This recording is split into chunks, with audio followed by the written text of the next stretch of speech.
class, but okay, there we go. Yeah, but I'm glad that you all made it and was having a productive week. And I pray that you all end 2022 successfully.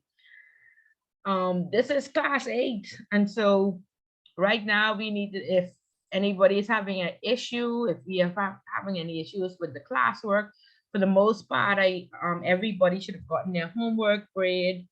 Most persons have completed their homework. I think we have one or two that have not completed their homework, but I guess we look forward to that in early January. But at this point, week 8, we have one person with 5%. Most persons have, I hate to say this because when I say this, people is just stop participating, but most persons have full points for participation. So that's a positive, and most persons got very good grades on the homework. So it seems as if everybody is on board. But if you need help, I know some of us are not in the industry or directly in the bank, or in the, don't work in banking or in accounting or um, in some form of position within the financial services sector, then you may need a little bit of extra help. And this is the time to ask for help. We don't want to wait until we get into the exam and then we panic, right? So this is the time to ask for help. So by now, you should have looked at all the homework questions and confirmed that, yes, I indeed can answer all of these questions. Then you should have looked at the classwork questions, and I know up to chapter 8 now I can answer all these questions. Now with the homework, I I encourage nobody to wait until the fourth question, because I said it's a very tricky question and most persons get it wrong. Okay, so far nobody has asked me how do you answer it properly. So I'm assuming that y'all all will get that right.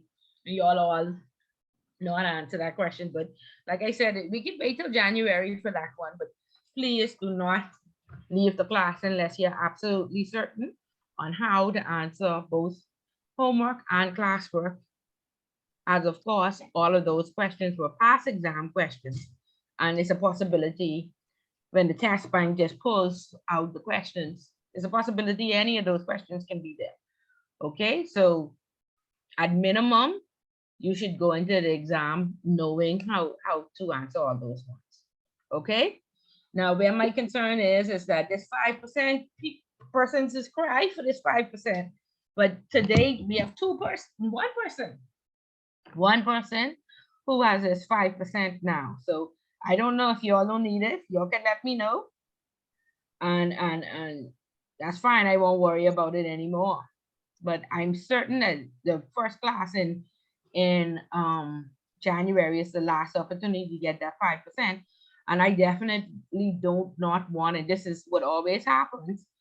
We have a whole entire class where everybody trying to get their 5%. And last semester that was horrendous because we had 27 persons and at least 15 persons in it. But please on the last day. Now this is a much smaller class, but still we don't want everybody, which seems like it's going to be, trying to get 5% on the last day. So is there anybody? Hey, is there one? Yes. Is there anybody who, Yes. who can get their 5% tonight? I want to know how to answer question 4. Sorry? Yeah. I want to know how to answer question 4.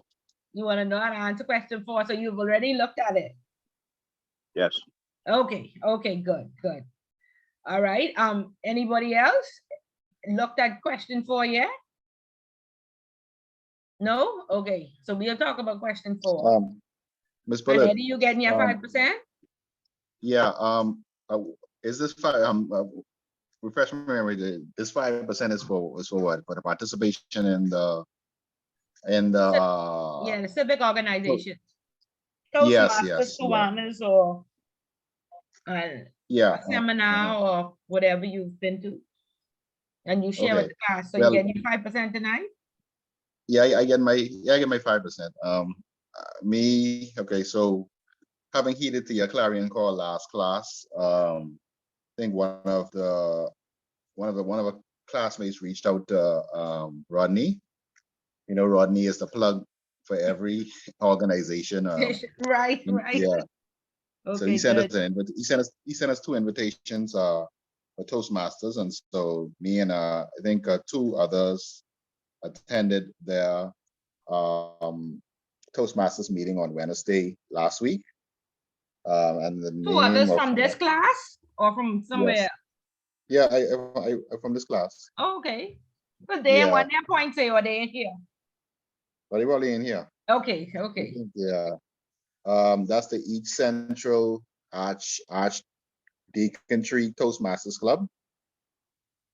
And so, like I said, we had a good time. We attended, and we used the opportunity where they would go around and they would ask everyone, essentially, what was the meaning of Christmas. And so we had the opportunity to share our interpretation of what Christmas is and the various experiences that we have during the festive holidays. And so the meeting was it was a very good meeting. We were very well received, and they encouraged us to hopefully join their club in the new year. And so they got our information, supposed to reach back out to us. And so essentially that, and I'm looking forward to hopefully attending later some other events, because I know they have some events they are looking at different aspects of training. I heard they mentioned some about compliance, and so I'm very interested in that. And so it was like I said, it was a very fruitful and productive meeting, especially with us, asking us to share our Christmas stories, our Christmas experiences, and we took some time to sing 1 or 2 carols, Christmas carols and stuff like that. And so it was very, very well received in a meeting. So that is my hopefully my 5% participation, but I'm looking forward to probably another meeting where I could get some type of training similar to what I did with the FIU, but hopefully in the new year, trying to see if I could get probably something, a little more on the training side to help me and my, in my development as it relates to becoming a future compliance professional. So yeah, so that's Okay. that's it. So was this Toastmasters, Eddie? Yes. This was Toast. Okay, so what was the word for the day? The word for today. No, at the Toastmasters for the day at the Toastmasters meeting. Can't remember what the word of the day was, but I know they went through the formalities and all of that. They did the minutes, they did but essentially the theme of that particular meeting was just a Christmas I forget what the name. I can get the name for you. Okay, so who did you introduce yourself to, and who did you meet? Just remember, the whole purpose is to network, so go and meet the movers and the shakers in the corporate world. So who did you introduce yourself to? Well, I introduced myself to. Well, good question. I know Eddie, you getting the two Toastmasters. points. Well, everyone. If these other 2 points in been with you, after give me this for the day, you actually get to get up and so you come back. You get 2% out of 5 so far. You go get your story straight. You come back. All right. All right, good. Okay. Let's hear from Bria. Bria, you was Eddie next person. You mean who attended the meeting? Yeah. Yeah, I went. With Eddie? Pardon? With Eddie or to another meeting? Yeah, the same meeting. They didn't do a word of the day. Toastmasters didn't do a word of the day, Bria? No, it was when Miss Wallace was talking, when she introduced the meeting, she did say that this meeting was different. It was like their Christmas, I forget what she called. Okay, like a little Christmas type of party. Yeah, type of so it was program. a little less, it was a little bit Okay. less informal, but they did start it off with their normal procedures. They do the minutes and what they do? They do the minutes and I forget the word that they used, but pretty much going over what they have upcoming. And then what they have upcoming. Yeah, and I guess because it was quite a few guests, I think it was like 3 or 4 of us who were guests. They just went over some. They kind of went over a little bit more of what they had planned, kind of what the organization about. But one thing I was able to pick up on, I think 2 or 3 of them, Miss Wallace for sure, are they? I guess that's Scotiabank Toastmasters Club, but like 3 of them seem to be upper level management at Scotiabank. I don't know which branch, but definitely upper level management. Okay, Patrice so Wallace was the president, and then this lady named Yvette Barr, and then another lady, I forgot her name. but did you introduce yourself and did you network and talk to anybody? Yeah, the entire meeting, they did it well. Like it was very interactive. She asked everybody questions, so she pretty much was asking us what we grateful for, and then at one point we did some caroling. At one point we do well, they did caroling. I didn't really sing, but You yeah, want to sing and you want 5%, Bria? Miss Bullard, I You can't get sing. you get 2%, Bria. No, Eddie no, have my two, no, and you have my two. baby, What was my your baby, takeaway from this meeting? What that you can share with the group? What was your um, takeaway? Let me see if you and Eddie could get some more points. So I liking this story. you say what? I like Camden. What you think about this story? What they telling? No word for the day. They ain't meet no boy. They didn't do a word for the day. I promise you, they did not do a word for the day. She literally started off saying that the meeting is off brand. They go in on a different cause. It's not the normal type of meeting. It wasn't even as formal. And it, Okay. I don't think that much members were present. Let me see if Dorado could see Yeah, you. it's Dorado, you been to this meeting with them, Dorado? Dorado, no. Good night, everybody. Good night. Yes, Ms. Bullard, I was not present at the meeting.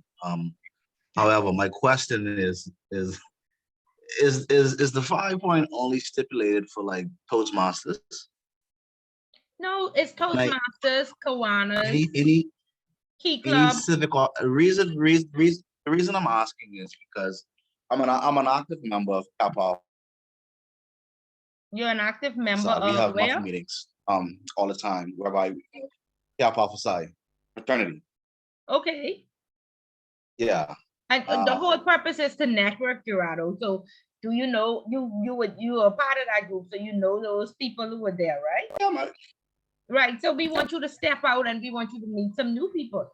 Because again, we say okay, so we need a network as strong as Ben Laden, and we need to meet the movers and shakers because we are here educating ourselves. And at the end of the day, all of us are going to be yes, ma'am. qualified. And so if there's one position, people tend to pick the person that they know, you know?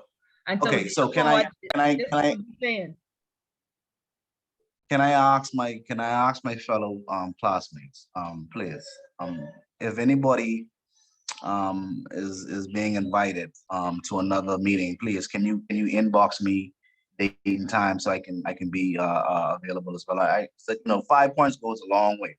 I don't underestimate 5 points. Believe that. Does go long. That 5 points is save everybody life, Dorado. I'm telling you, don't take it for granted. I don't. That's a saving 5 points. That's a saving 5 points. So I believe in saying that you be careful for nothing. okay, good. So yes, y'all please, y'all have one class left to get this 5 points. So y'all get together and help each other now. Let's hear back from Bria and Eddie. Let's see if they can get. If they don't get. Yeah, no, I just want to give my takeaway. Okay, Let me tell you, I went to a Kiwanis meeting for the first class, and to compare the two, for one, Toastmasters seem to have more follow through. and they definitely have more influence. I mean, And that's I what you I want. went on LinkedIn and I look up majority of the people in the meeting. Honestly, even the guests had like decent positions in Scotiabank. So I was like, okay, even I mean, this just more incentive because it's definitely a opportunity to network. Okay, great, great. Versus Okay, so very good. Compared to Kiwanis, I think it's but like mind you, I am Freeport. So I comparing a Freeport Kiwanis club, and that's just one of the ones in Freeport to a Toastmasters in Nassau. So I don't really know if it's fair for me to compare the two, but most certainly I would go back to that Toastmasters meeting twice a week if I need to. Okay, and as a part of your corporate development, you can't just say, okay, I'm gonna go to school and educate myself. You want to get, with like-minded people who, concerned about what happened in the industry, and let them mentor you.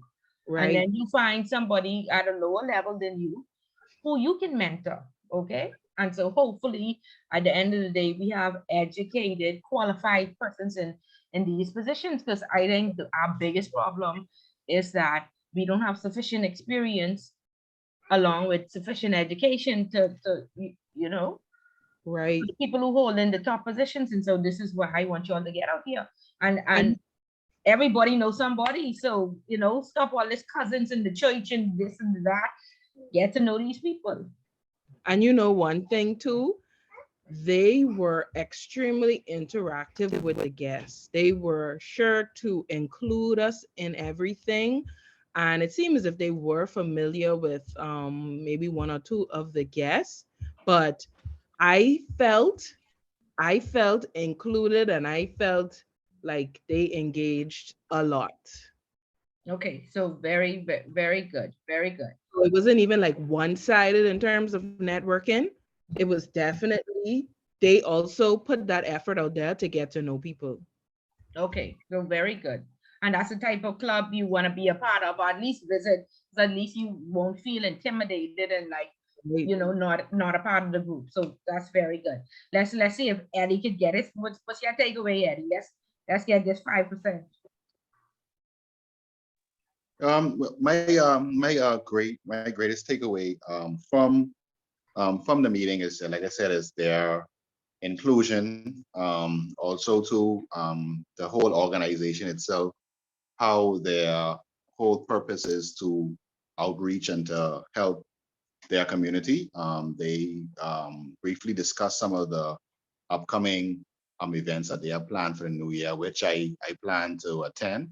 And so they were able to get our contact, and they said they're gonna send us information for us to be a part of their upcoming events. And so they have a number of events scheduled for next year, to help in their community outreach. And so the whole purpose and the whole mantra of the organization, like I say, it's to help, is them helping people. And so from the meeting itself, just by the way, they were very inviting and very, very interactive with us, and they asked us a bunch of questions, and they was making sure that, like I say, we were part of the overall discussions.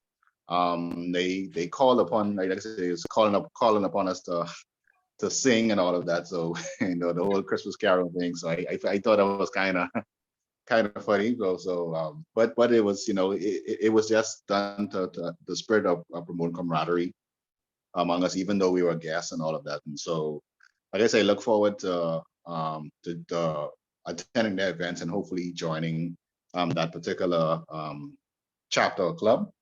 And like I say, they're very informative, and I look forward to the possible networking opportunities in there, especially in the financial services and compliance field. So that is one of my greatest takeaway from attending that meeting. Okay, good, very good, very good. Ms. Bullard, Yes. if I could ask Eddie, what's the name of the club again, please?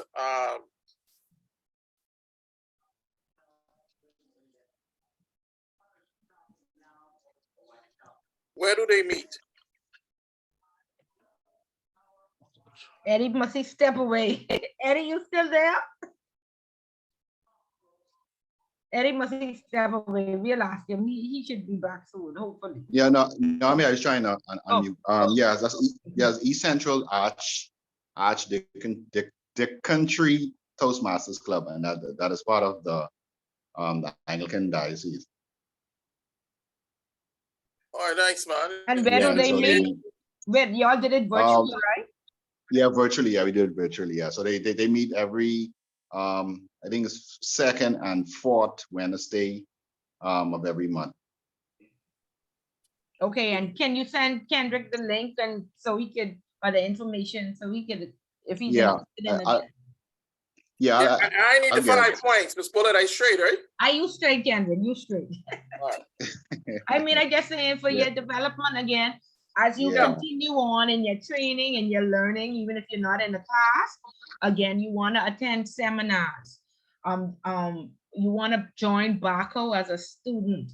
There's an application process. You want to join ICA as a student, or ACAMS as a student, and keep abreast. If the Attorney General has a industry briefing, you would want to attend. And again, you know, if you have a business card, share your business card, but go out and introduce yourself. Because I'm telling you, when you get in this position, there's no manual to follow. And your company won't always have money to pay for legal fees or legal advice. And if they have it, it's going to come from your bonus. Okay. And so get out there and network as much as possible so you can be comfortable with picking up the phone and calling persons who have been in the industry. Or one, when Ann Sparker was being sued over FACA and CRS, I was able to pick up the phone and I had met her at a seminar that the Attorney General held, and I was able to call her on the phone and say, hey, how are you handling FACA and CRS? I read in the newspaper that you're being sued. Can you give me some details of the controls I should put in place to make sure that we don't get sued? You know, and so you're calling favors, you know, and even with all these new laws, they normally have like one training, you know, and so if you don't get together as an industry and network, you know, it's trial and error, and many times you are tasked with training the rest of the organization. So you want to give them as much correct information as possible. And again, you would only know this from being able to pick up the phone and say, Kendrick, how y'all handling this? Eddie, what y'all doing on your side? Do you have a policy, or do you have a procedure that I can leverage, or where can I find some information? What did you do? You know, and that's how you become successful. So you need, you know, to build that network, so you'll have somebody to call on. Okay. So any newspaper people this week, or we put the newspaper down because we had enough. we had enough of the papers. And anybody? I had enough. You had enough, eh, Gerardo? Okay. Yeah, I just was watching. I just you know, suck my teeth. Yeah, and we waiting for the Netflix documentaries to come out, right? Homeboy out the hospital. They saying it's just a rumor. I got word that was not the truth. Now I don't know. You have to update me. Was it just a rumor, or is it the truth? Anybody know? I guess that's Foxillitis. Yeah.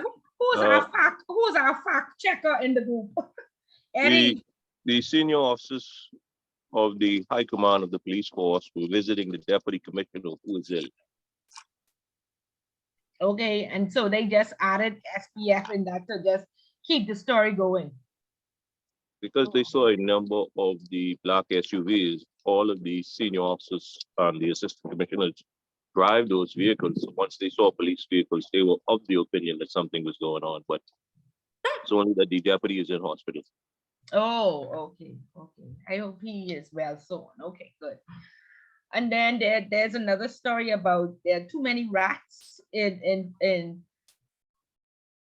at the prison. Did you get that story, or that the parents complain that he needs to be extradited because there are too many rats? I missed that one. Y'all heard that story or no? No, I heard that one, but he's the biggest rat, eh? But my thing is, my thing is he complaining about our prison, but y'all never heard of the Rikers Island 8. Thank you. So But he- And they don't he's gonna go to federal prison, Eddie. They have air conditioning, Wi-Fi, a library. He's not gonna be at Rikers, okay? Mm. He's not gonna be at Rikers. So he wasn't be extradited immediately. yeah. Okay, Ashley, go ahead. Oh, I just was reading an article with the article on Brownville McCartney. He's saying that the government needs to try and pull all the stops to, I guess, kind of remedy the situation that happened, so that the public or international investors could still have faith in us and in our finance industry when it comes to the digital assets. They feel as though the government isn't really saying anything about what they're going to do to remedy the situation, how they're going to handle it, but he feels as though they should try and, I guess, try to talk about it and repair their reputation, I guess, in a way, so Yeah, that so- foreign investors would start to feel comfortable with us again with investing in the Bahamas. But how do you really cure reputational risk? Like, is there our prime minister is a lawyer, and like he said, the case is ongoing, so he can't say Can't really say anything. much. Mhm. He can't say much that would I guess cause an issue in the case. Now remember, and as at first we say of course, right? But then let's remember the Marco Archer case. And he was the one that had pushed so much for Marco's law. And a part of I can't remember the guy's name who did the very heinous crime, but everybody knows the Marco Archer law, correct? No. Y'all don't know who Marco Archer is? A little 10-year-old boy that was kidnapped and raped. And they found him in the back of a yard in Cable Beach. The guy had previously been to prison for rape of a young boy. Oh, and they're trying to do the sex registers. What's that? Yeah, so they tried to do the sexual predators registry. Mhm. And then they also created a law that they termed Marco's law, Oh, okay. right?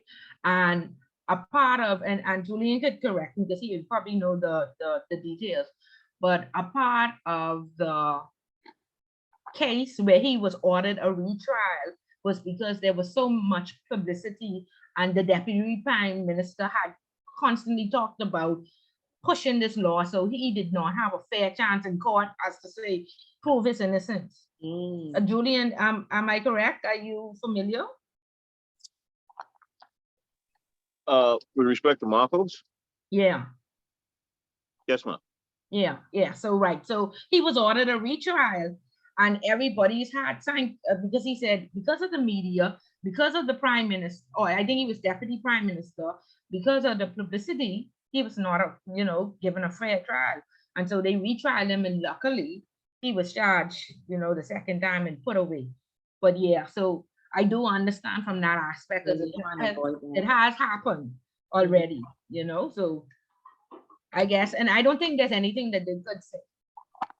We just need as the Bahamas now to make good investments where we do proper due diligence, because I think under the FNM or the O ban, when the guy signed somebody else's name, that was bad media, but we recovered from that. And then all the development in Cat Island, those people I think were out on bail, and so somebody didn't do the proper due diligence. But luckily, before they started, we were able to catch them, and now this. So hopefully, But the how much only did thing, you really recover from all of these, like one after the next? I don't know. yeah, but we still a country, and I mean, yeah, I guess they need to revamp again. We need more qualified persons, and I think 1 or 2 persons are from the Attorney General office, and they had just established their compliance department, so of course they are on a learning curve. A lot of persons have a law background, but truly, if you have not, I don't think, worked somewhere in the financial services sector, Mhm. I don't think You know, what to look have for. sufficient experience. Yeah. You know, I might be just biased because Ms. Bullet grew up in the bank, right? But a lot of CPAs, they are accountants. A lot of persons, they are lawyers. Okay.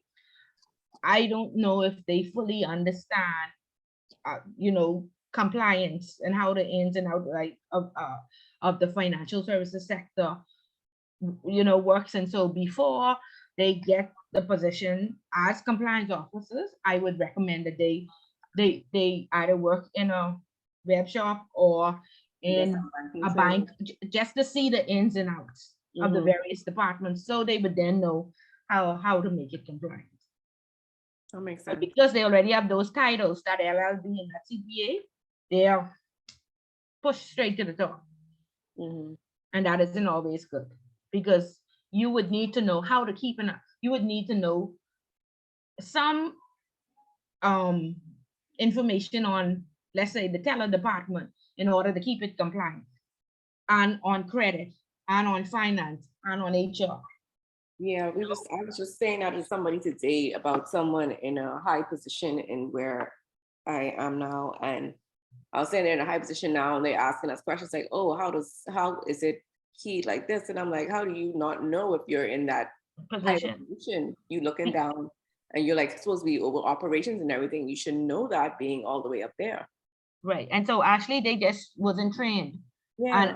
And because they had heavy on the education side, they were Or confused. no, I think they were trained, but I think from the time when they was all the way down to the teller position, so much has changed since then. So as they move up, they didn't have to keep up with. Yeah, they did. Yeah, so they didn't refresh then the training. Right. I think Right. that's what, yeah, I think that's another issue.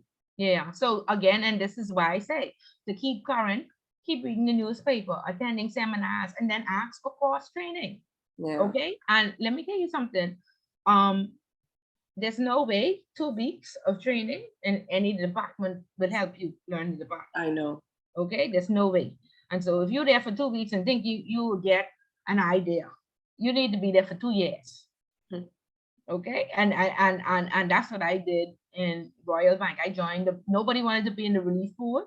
I joined the relief pool. And so therefore I got 2 or 3 years under my belt, you know, in each position. And then I went to audit. So I guess I had to learn because I had to audit. And I think that's what makes me well versed in compliance, because I would have been in all these, you know, different departments and seeing the ins and outs. Yeah. Okay, so please make sure you have that balance, and don't mind. Listen, shadow. If they say we don't have time, I'm going to shadow you for 3 months. I'm going to shadow you for 6 months just so I can understand, because this is the riskiest department in the bank. Okay, it's something to that effect, even if you're in compliance. All right. That's fine. Okay. Okay, guys. Very, very good. Okay, so we are on chapter 8, 2 chapters left, and we're done. And we're all still here, so that means we made it. Okay, so very good, and I'm very pleased so far. Everybody seems to be able to keep abreast. So today, chapter 8 talks about suspicious transactions report. And I think I would have said this already. One of the questions last year, or the year before when I was teaching ICA, talked about suspicious transactions report, and they wanted a 3,500 word essay on suspicious transactions and suspicious activity. And there was a handful of persons, because some persons do twist, you know, our arms and say, oh, I have my LLB, oh, I have my CPA, I just got my master's degree, I don't need to go to intro, right? They come directly to intermediate, and those persons did not know how to answer that essay. Okay, so I want all us to know how to answer this essay. How suspicious transactions or suspicious activity established. Okay, when we walk into the bank or anywhere in the financial service industry, they have an account opening form. At account opening, remember the 5 statutory requirements. They are required to identify. That identification is knowing your customer, the KYC information. Once they would have identified and corroborated the information, meaning that Ms. Bullitt said she deposits once a month and she works for government, yes, that makes sense. Not Ms. Bullitt said she could deposit 5 times a month and she works for government and we don't know where the other 4 deposits coming from, right? So once you corroborate that information, make it make sense. Make sure the money that I'm going to deposit is, I can afford to deposit that. Verify any, I guess, companies to make sure that they are incorporated with companies that we do business with, to make sure that, the type of business they do is within our risk appetite. Remember, the people having the technology platform, but Pornhub, and of course, pornography is against the law in the Bahamas. But here it is, we have a IT person that does a platform for Pornhub. So we don't, they're saying this is not in our appetite, this bullet. Pornography is against the law, but the account already open. Are we gonna lose a $10 million account because we're gonna expand our appetite? So again, making sure that it's within the appetite, the type of company it is. So all of these things you want to check, and in this check and balance, or this due diligence that you carry out, that customer then establishes a profile, right? And so once that profile is established, any activity or transaction outside of that profile is unusual, that needs to be investigated for us to then decide if it's suspicious. Okay, you all follow me? Yes, ma'am. Okay, okay, good.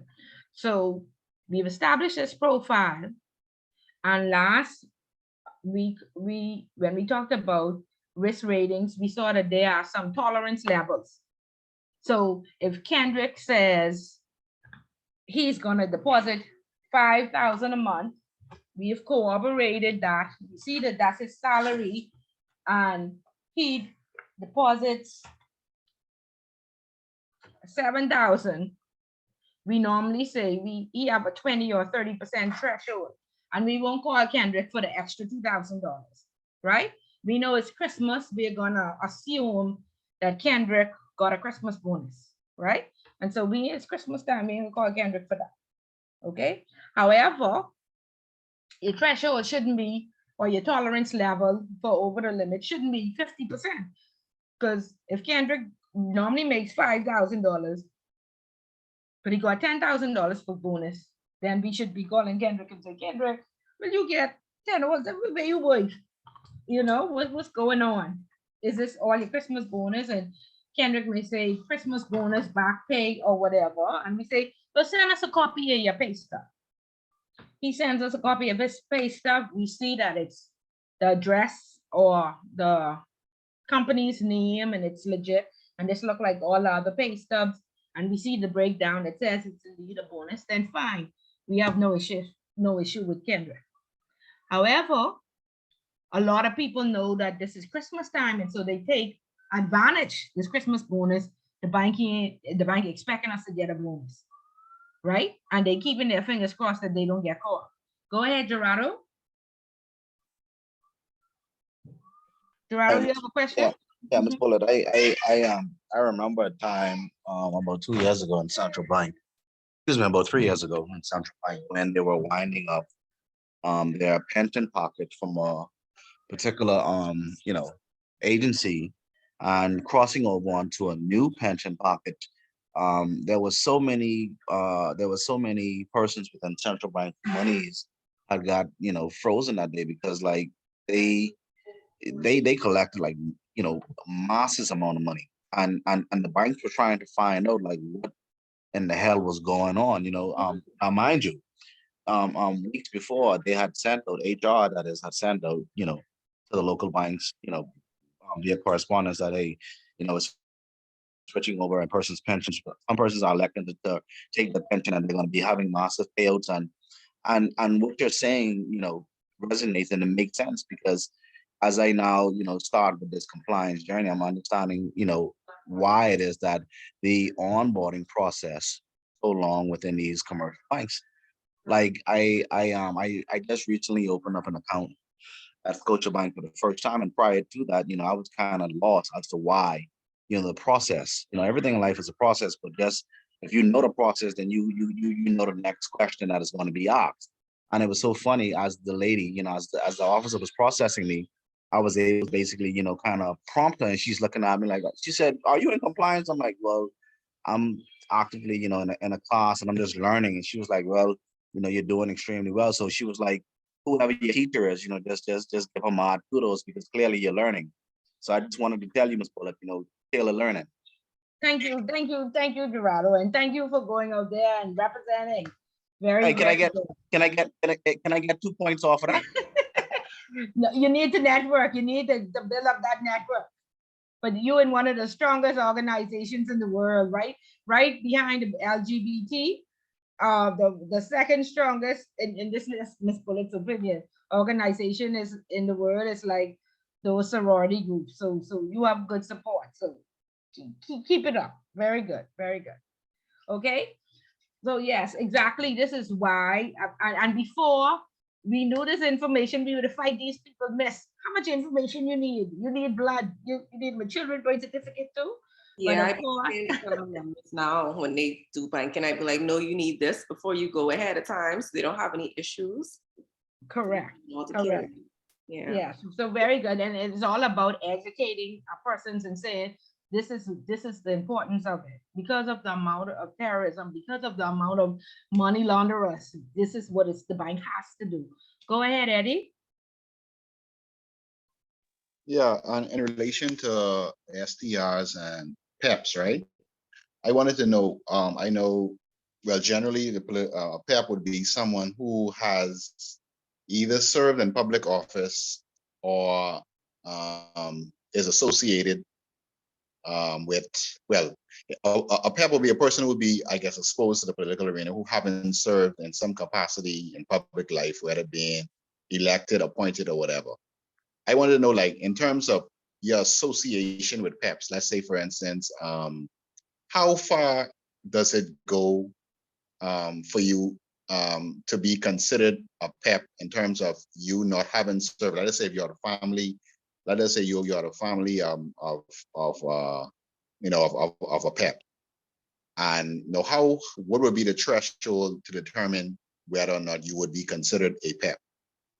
Okay. So again, let me just say that before the laws changed in 2018, the law was once 1 year after you would have left office, you're no longer considered a PEP.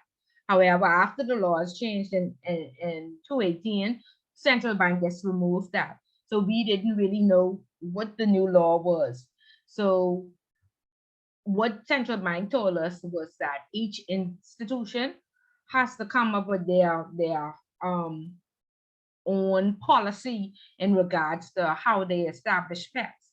And so they said the minimum should be 5 years after you left office. So of course, Royal said, well, 10 years after you leave office, then we no longer consider you a PEP.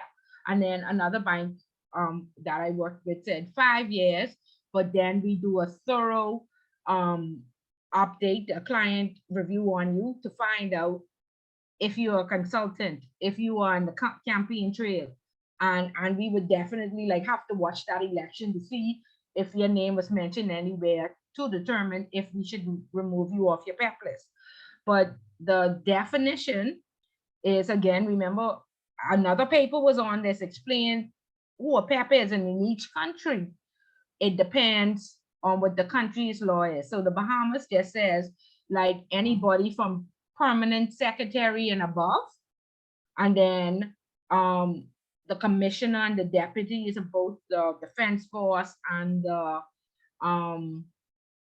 police force. And I guess the permanent secretary is like third line. So third line, if you are in a embassy or a what do you call these diplomat, if you have any type of diplomat status, right? And so all of that should be on your account opening form. And so then it goes to spouses and then children and grandchildren. And then it goes to say any close associates, right? And so in countries like Mexico, if you sweep the floor, and of course in all communist countries, once you work for the government, you are considered a PEP. So we can't say we could disregard Mexican law. If one of your clients are from Mexico or from China, and of course these are communist countries where the other day two MPs got killed for contracts. You all saw that, they were charged with corruption and they were put to death in China because they gave out contracts to their friends and they made what some 10 or 11 million dollars on the table and they were put to death. Did we see that? No, but I know No. China don't play. Yeah, so right. So China tells you if you sweep the floor and you work for the government, you are a PEP. So I had an incident where I think these people were out of Italy. And of course, nobody wants to be high risk because to open an account is normally $250 application fee. But if you're a PEP and we have to do enhanced due diligence, it's $1,500. And so they don't want to, nobody wants to be a PEP. And so the other day, the account, they brought in all this account documentation. And I just realized that, it was Israel. I saw that from their resume, they were in the Israeli army, years before. And, when the account officer wrote about who he was, like a little history on him, they said, well, he served in the Israeli army with Netanyahu, who is not a president. So I was like, of course they should know each other. I know the army is big, but they should know each other. So I digged a little deeper. And so he was saying like he was in charge of a drug enforcement association, and not that he works for like the Ministry of National Security, but something like BASH. Everybody know like BASH, the Rehabilitative Center for Drug Addicts in the Bahamas. Yeah. So he was saying that he is the president of BASH, but he reports to the prime minister. Okay, so Eddie, is he a PEP? Eddie got it. Eddie like Miss Bullet, that was too low. Eddie, you there? No. Yeah, I'm here. I would say he's a PEP if he reports to the prime minister. Yeah. So all Yeah. of these little funny like urban renewal and all these things that they make up overnight. Yeah. Once you report anywhere to the prime minister or to the president, yeah, use a PEP. And so of course, they fight me to death for putting him as high risk and putting him on the PEP list. So I said he shouldn't be reporting to the prime minister if it's just an association. Yeah. I consider The reason to why I asked that was about last week or so. I was given a demonstration on how to use one of the risks products. I'm not gonna call which company it is, but I was able to use just the representative. They was able to do a demo because I wanted to see exactly how how much or how efficient the different products is, leave for risk solutions and stuff like that when you're doing your due diligence searches and stuff like that. So there's one particular product database they had when he was talking about PEPs, and he used the prime minister's name, and when he put in the prime minister's name, his whole like the database had set up. Everyone, even his wife, was considered a PEP. Everybody who related to him was on that list. right. So- Yeah. So all your wife and your children and everything. So that's why I asked you what would be considered. So even the fact that I'm the son of the prime minister, I would be a PEP. The outside child of the prime minister is a PEP. Okay, and we had a big problem with that because he But I said, think because our past prime minister, he said, my name is not. I said, but is that not your father? And he was highly offended. Mhm. I just happened to know that was his father. Yeah, because like you said, and then when you're doing the searches, let's say with this particular product database, when you do the searches, you could have a report done. But that there puts you, because the way it's set up is they give you like this whole, it's almost like a whole, it generates the whole report, and it even has the family tree. Like it was so amazing. Like they showed him, his wife, his sons, his three, I think 2 or 3 sons, his daughter, his, I think probably even Son-in-laws. down to his son-in-laws, Mhm. nieces, nephews, uncle. I would like, man, because, but then, because you have to be very careful, because sometimes too, when your name, and I'm not sure if they know their name pop up in these, on these different, Yeah, of course they know. Of course they know. yeah. Of course And they know, also he because like showed I said, me, the yeah, he same showed me son, that, uh, the son was in my class and he battled me to the death, right? Like he wanted me. I said, but your father is the prime minister. You have him change the law, not me. This was like two or 3 prime ministers ago. I say, you haven't changed the law. I can't change the law. They said, I'm so glad I took this class, so I know. sound like he had some of that Kool-Aid too, eh? But he's an outside child. So that's why he was so offended that, Yeah. like And people know. I said, yeah. everybody knows, Yeah. you And know. also too, this particular, also too, with the adverse media. I mean, man, I wish there's a way you could have access to it, because it's very expensive for the subscription, but they have the adverse media section where all the links, like anytime, like any links to your name will pop up. Yeah. So we get that Like in you World click it. Check, and we Yeah, get that in LexisNexis. We get or yeah, every story that yeah. they ever wrote on you, like Sam Right. Bankman-Fried. All these news articles are attached to this Yeah. email. Everyone. Yeah. Okay. But ask And them, so, and this was important for us. Ask them if you can add, like, how the world may not know this is his outside child, but we know. Ask them if you can mhm, add this name so they can start to track him as well, or the people okay. that under the cover, like, but people don't know about. You mean like the outside children? Yeah, no, for real. So that's what we did. Yeah. We had to add, Okay. their names, and then like So, when Clint mm, Watson became the press secretary, we had to add Clint's name, and then his entire family. You see what is I a mean? PEP now. Yeah. So now, whenever one of them go to open up a bank account, now they are subject to enhanced enhanced due diligence, right? Yes.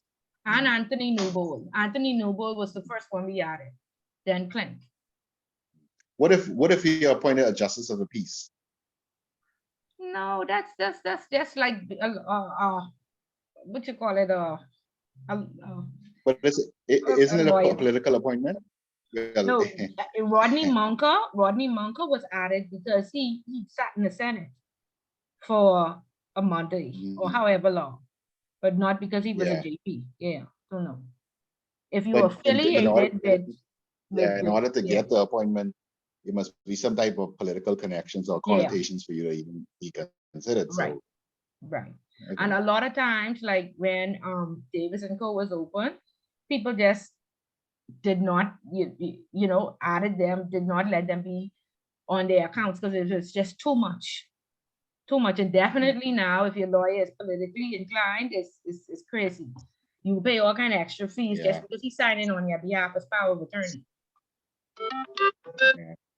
Yeah. But that side was very good, man. And he even showed me a story where a person in his home country, they were, like I said, they were sketched. They actually sanctioned, and they were wanted by the by the feds, FBI, and how he was the person was the front man for a money laundering and drug organization and all of that, and all type of stuff, man. Like the way it's set up is like once you type in a name, you see everything, every story.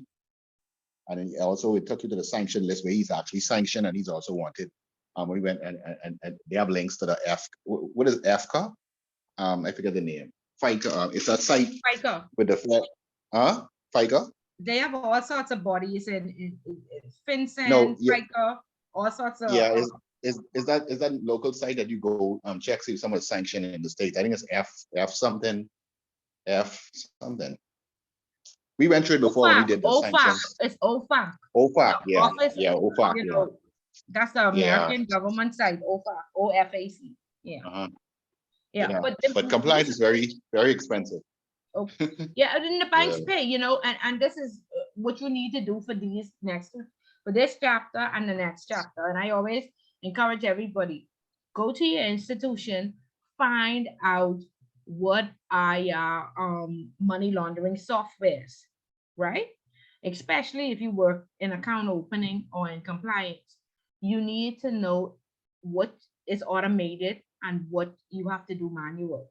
Okay, some of the larger banks, they have these $1 million systems like what Eddie talking about, or they pay for subscriptions to WorldCheck, they pay for subscriptions to LexisNexis, right? And even some of them don't pay for the full subscription to feed against their system and check each name. So if you have 800 clients, there is a section in WorldCheck that will scan those 800 names every night. If those names are not spelled correctly, you will not get a hit. Now, WordCheck has part match and exact match. But if there's an incorrect spelling, most of the time you don't get a hit. So that is one of the checks you need to do. If you have 800 clients, there should be a report from your system that shows 800 names. If you don't get those 800 names, that means something is wrong. There's a glitch in your system, or you know, somebody didn't spell a name properly.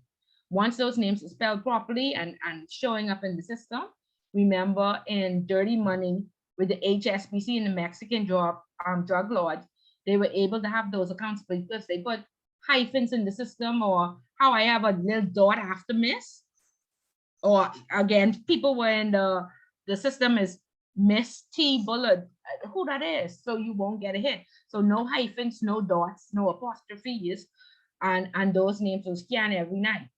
If your system does not scan every night, you need to be told, how do we know if Miss Bullet committed a crime last night?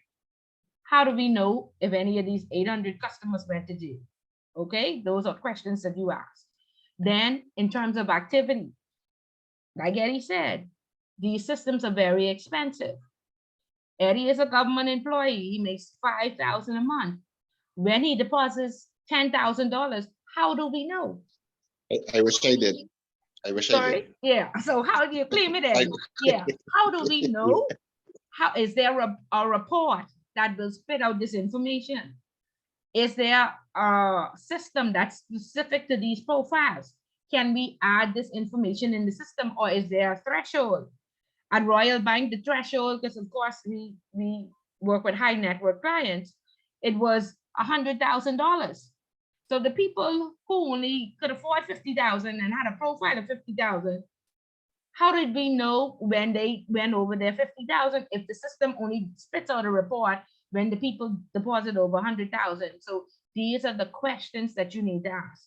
What monitors names? What monitors activity? And how does the system work? Which reports do we get? And what if is there something that I need to do manually? Go ahead, Ashley.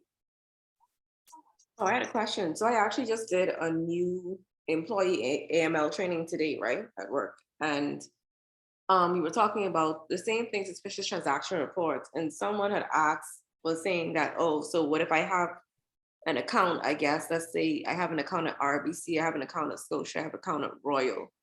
They're like, oh, well, if I go and do my deposits each place there, how will they know? But then when I read the chapter, I skimmed through the chapter before class, they're saying that, now I didn't know the part where that they submit these suspicious transaction reports to the FIU. So they go ahead, once I guess FIU see under this name, oh, this person has these amount of accounts, they all say this amount monthly expectant.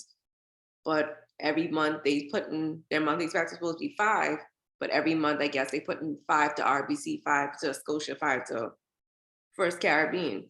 Right, and so that's called smurfing, Ashley. Yes. Okay. So the FIU would be able to alarm us and say, listen, this person have 5 accounts, and you know they deposit the same amount.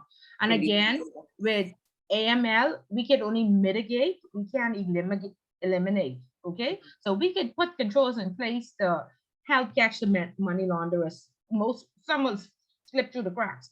So these people who go to the extreme to do that, go into all these different banks, transfer it, Yeah, the FIU have to catch up with them. So we just do our best within the organization and know how our organization works, and that'll help the FIU then allow us to say, hey, all these accounts to other banks, and they did the same thing as well. So is this, I guess, is that in a way how some people end up on the OFAC list when they list like individual persons, other than say terrorist financing? No, well, OFAC list is very for sanctions, if they have a sanction against them. Okay. So sanctions are against countries as well as people. Remember when we looked at the list that came out of Russia, there was like 99, like 50 individuals and then 50 companies. Right, so all of them are in the OFAC system. And remember, we pulled up that Russian name and the sanction came up. So we would consider that a hit and we should not open that account. Now, we should not throw away his KYC. We should get as much KYC from him, and the regulators ask that we keep those files or we send those files to them so they would know who is trying to infiltrate our system, our financial services sector. Yeah. So you decline to open the account, but you keep all their information. When they say, oh, I want all my passport and everything back, you photocopy it and you give them back a copy, but you keep that copy so the regulator can put them on a block list. And each system should have a block list, so the regulator will send it out to every bank. Ms. Bullitt tried to infiltrate the system, block her. You are not to open an account for her. Oh, there'll be a block list. Right, so there is a block list within your system. So even if you pay WorldCheck, you are to call the developers and say, this is the Bahamas block list. Could you add these names on my behalf, please? So if they go to any of our branches in the Bahamas, they would see that they are, when they put their names in the system, they would see that they blocked. Also, one more thing, when we had talked, you just said something about the sanctions. We had also discussed, I guess, the whole thing with Cuba and how, so Cubans could go ahead and do accounts in Canada, right? In Canadian dollar, because Canada doesn't have any sanctions on Cuba. They can do accounts here too. We don't have a sanction on Cuba. Right, as long as it's B dollar, not USD. Right. Correct. Because we were talking about it here, and they were saying they can't do anything here because all of the accounts in their cases are US dollars. Oh, so they're not allowed. Okay. You know. So in y'all don't have wealth management, Ashley? I don't believe so, not. Yeah, because on our wealth management side, we have Euro accounts. We have everything except Bahamian. I think they used to have it because she said they used to, if they had still carried the Canadian accounts and the Euro accounts, then fine. But then she said it didn't make sense because I guess if they needed actual currency to be used over here in just in Caicos, what will they use? Because they can't carry that. So y'all don't have Euro or Canadian or GBP or yen? Because we offer all those accounts to our Cuban customers. Not here, not Scotia. Yeah, so we offer all of that except US. Right. Okay. Right. Okay, good. Very, very good questions. Go ahead, Kendra. Yes, ma'am. I just wanted to get the name of those softwares that you mentioned. You say that's Word, that's in WorldCheck. WorldCheck, W-O. Yeah, and Thomson Reuters owns WorldCheck. And so they have many different forms, like different additions that you can add in it. So you could just get the basic or you could get the advanced, like what Eddie talked about. Then you could pay for sanctions, and then you could actually pay them to filter through your transactions and put thresholds in place to tell you anybody who would have gone over any of your thresholds as well. So Thomson Reuters is I guess the owner, and it's WorldCheck. And then OFAC, that's online, that's web-based. That's an American system that tells you who's sanctioned. And then there's LexisNexis. Again, the same thing like WorldCheck, you pay for whatever you want turned on. So find out if they're the most common ones, find out if your organization is using any of those, and then say, so is WorldCheck scanning the names every night? Okay, and that would give us a hit. And then there's something called the cause list, and there's a Bahamas court online. They normally say who's charged each day, And then I think the Supreme Court is online as well. And so somebody in the compliance department will just review these cause list, judgments, summons list is the cause list, and then Supreme Court online, and Bahamas Court weekly. And what you do is, if they say Julian Smith was charged today, you put Julian Smith in your system, no hit, okay, that's fine. Kendrick Minnis, put that in our system, no, that's fine.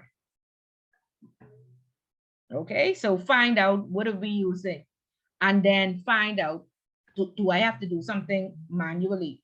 Because I was working at a bank that was closing down, and they wanted to cut out all these, we paying World Check and we paying this and we paying that. So they turned off, we just had the basic World Check, which didn't filter the names every night. And so central bank said, well, even you're winding down, it's going to take you 2 years to wind down. What are you going to do in the next 2 years to ensure that these persons are not money laundering whilst you're closing down? So again, we said, we don't know what would you suggest we do? And they said, we would suggest that since you went from 800 customers and now you have less than 100 customers, that the compliance manager world checks these high risk accounts manually once per month. I said, really? And so they was about to let my secretary go. I was like, you better hold on to her, because I can't close this bank down and, check these people every month, and Nexus, and so a lot of stuff we had to do manually. And again, remember, this entire framework goes to your regulator for approval. And so these are the questions they're going to ask you. What do you do? How does the system work? And a lot of people don't know. What reports do you get? If there's a hit, what course of action do you take? Okay. Now remember, a lot of organizations try to skim in this area because these systems are very expensive. And 90%, 99% of the hits are false, right? So you would have spent time to pay for this expensive system to tell you that this is not your customer. Then your MLRO has to go out and do an investigation. There was somebody locked up in Panama. They didn't put a date of birth in the system. And the file an SDR to our FIU, who in turn went to the FIU in Panama to come back and tell us that was not our customer. Complete waste of time, right? But that one customer could shut you down. That one Sam Bankman-Fried could shut you down. So you have to do it. Go ahead, Julian. Yes, Ms. Bullet. Somebody mentioned Cuba, citizens of Cuba opening up accounts. I know that you should be aware of the CIP, right? The Citizens Investment Program, or the residency investment programs, where you have countries selling out citizenships to sanctioned persons or persons of countries that are sanctioned, right? Right. And Cuba is one of those countries. Now, I know that they recently sanctioned St. Kitts for it, because St. Kitts was giving out a lot of sanctions to, was giving out a lot of citizenships to persons from some of those countries that are sanctioned. And that was one of the ways that these individuals, high net worth individuals from these countries, were evading, or should I say, moving currency from their jurisdictions into some of these various Caribbean countries.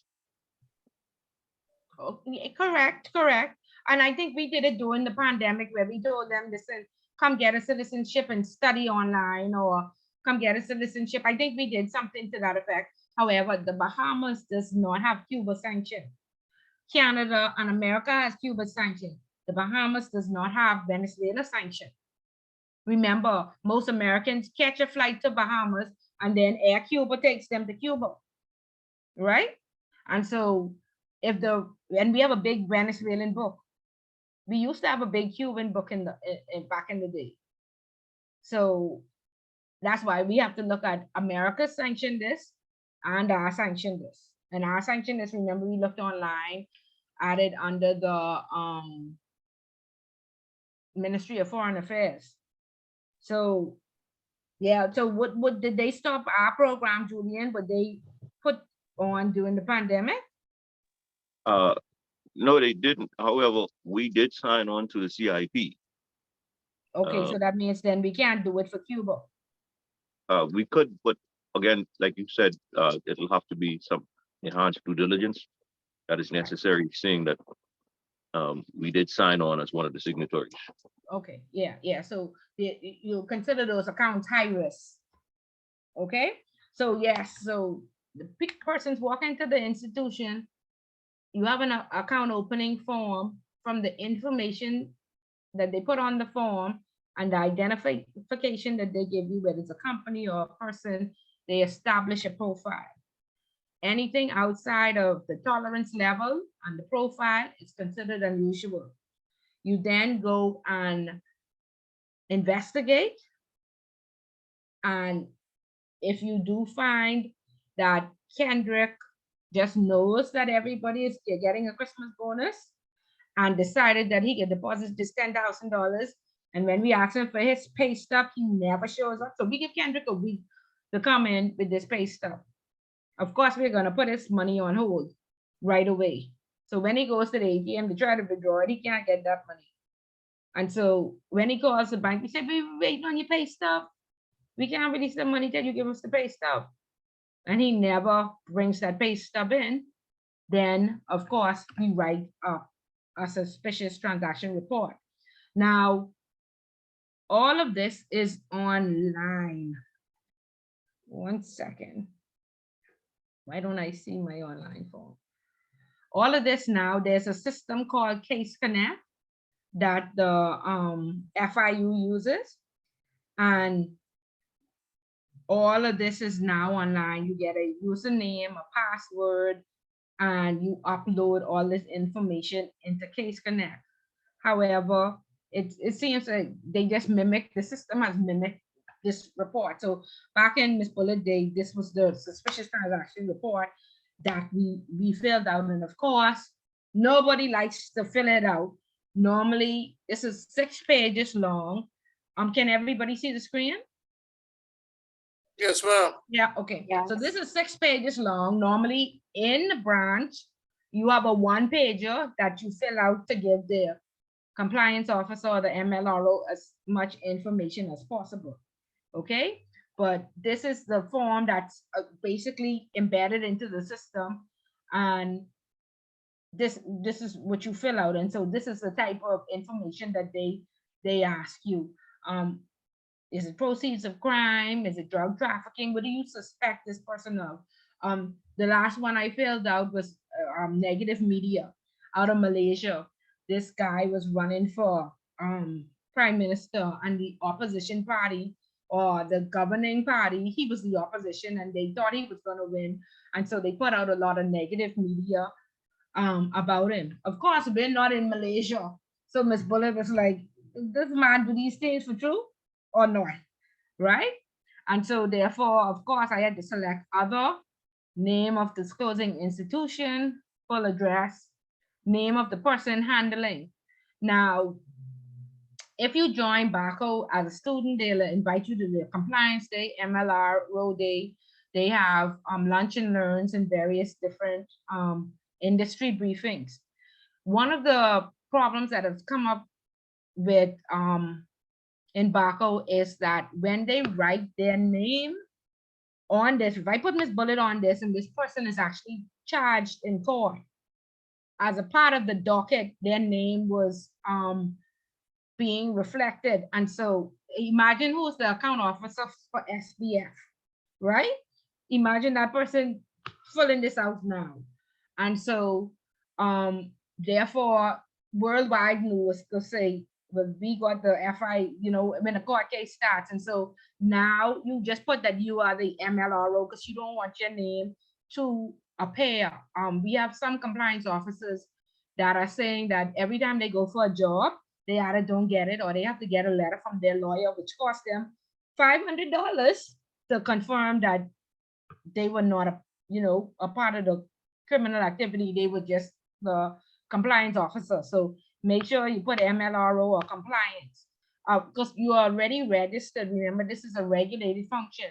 The regulator has to approve you, and then the FIU has to register you to know that you are the person that sends in suspicious transaction reports on behalf of Royal Bank, on behalf of Scotiabank. Okay, so this information put as little concerning you in case this is used as evidence. And Julian can tell us if they handling it differently now. But I know that they are protecting the names. In the past, they wasn't. Okay, so then it goes on to ask you, are you disclosing an individual? And if you are, the name, the date of birth, the occupation, their full address, telephone numbers, email address. A lot of times when I pull files, you'd be surprised.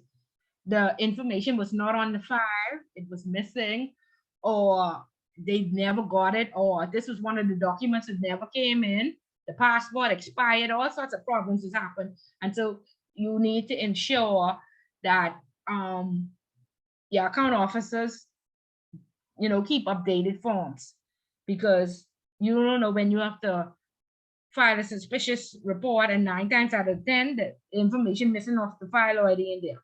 And this is when you see exactly something was always wrong with this account, right? And if it's a company, then the company name, the business type, the full address, any certificate of incorporation. And this is where you could get into trouble, because if you don't have, this is 2023 now, in January to March, we should be asking everybody for their good standing. Okay, a lot of times we don't even pay attention. Should we be getting FTX good standing in 2023? Yes or no? Anybody there? Absolutely not. Okay, again, they should be struck off. Yeah, but you never know, you never know. But put all this information there. And then if they are struck off, this account, you should address that this account has been closed, or this is blocked because we don't have this good standing. Okay, because this is exactly how you end up getting either fired or fined for negligence, because you give yourself away. So make sure you have all the pertinent documents. Okay, and who are the beneficial owners? Again, all this information they want.